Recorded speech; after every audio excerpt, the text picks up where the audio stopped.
Remember that time when America fought 2 entire wars against pirates? Still interested? Well, the Barbary Wars were a series of conflicts against the countries along the North African coast called the Barbary States, hence the name. The US fought this war because the Barbary states were being little ignorant jerks and were raiding the US merchant ships and just ruining their economy. People might think, hey, the US has a great navy. They probably got out of this in a jiffy. But the US really didn't at this time. Thanks, Articles of Confederation, Georgie and Tommy, for limiting the military. But getting off track. True. There were, and still are, many moments in history where countries experience both moments of triumph and tragedy. So how does the Barbary Wars exemplify this? And how are they important to America's history of foreign policy? Both of those questions and more will be answered here on The Barbary Wars, a history on American foreign policy. And Pirates. Picture it. America has just won its independence from Great Britain and are trying to bust out into the international market so they can thrive as a nation. After all, their scuffle with Britain was essentially a fight for economic freedom, an exemption from mercantilism, and a bunch of other things. Americans wanted to have free, unrestricted trade with other respectable nations so they can emerge as a player on the world stage. But there's a couple of problems, one of which being the Barbary Corsairs. The Barbary Corsairs were basically just pirates who were sponsored by their various governments to raid ships. These Corsairs came from the North African nations of Morocco, Tunis, Algiers, and Tripoli, now modern-day Libya.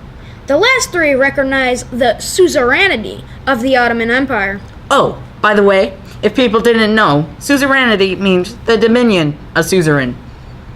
These corsairs came aboard merchant ships and stole all the cargo, sold all the people aboard into slavery, and demanded the country in question an exorbitant sum in order to stop the attacks. On top of that, they expected the U.S. to pay this sum around once a year, and the U.S. had to pay an even greater sum in order to get their citizens back.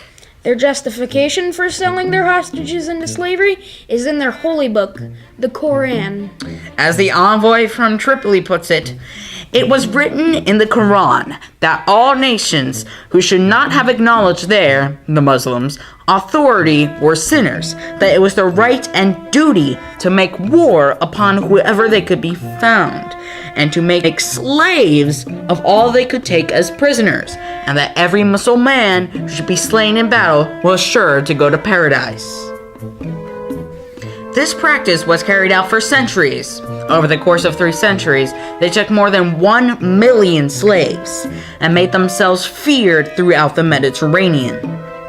But for the great powers of Europe like the UK and France, the corsairs were hardly a nuisance because of the superpowers' enormous treasuries and were just used to bankrupt smaller nations such as Portugal, Denmark, Spain, and after 1776, the United States. So, soon after America's independence, when America didn't have any protection from Britain with its huge navy, the Barbary pirates were led on by the British to attack the Americans. The first attack after independence that headlines was the capture of the Dauphine and later the Maria off the coast of Gibraltar. The captain of which, one Richard O'Brien, will be held captive for more than a decade, some were less lucky.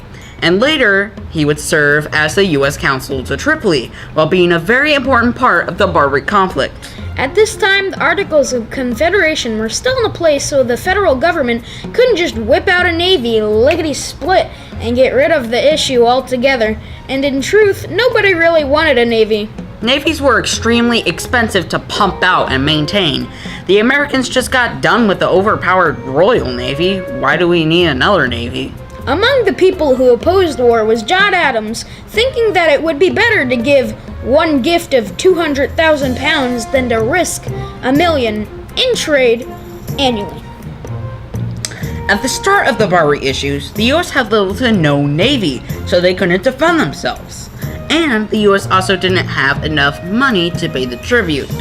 It seems that the Barbary states helped the US to make a better navy, even though they didn't mean to. If they wouldn't have looted the US merchant ships, the US wouldn't have decided to make a better navy because there was no reason for one. In the Second Barbary War, the US Navy totally dominated the Barbary states and made them stop raiding and attacking their ships.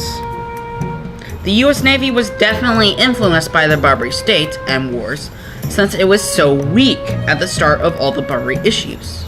Also, the reason why the US Navy was so weak was we just used up most of our navy against Britain.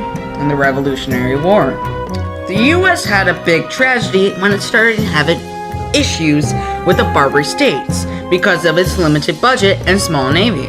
So it got pushed around by the Barbary states. But through the tragedy came triumph. The US collected a bigger navy and made a treaty with Tripoli, and when the Second War came, they fought back against the other Barbary states. From the halls of Montezuma to the shores of Tripoli, we will fight our country's battles in the land, sea,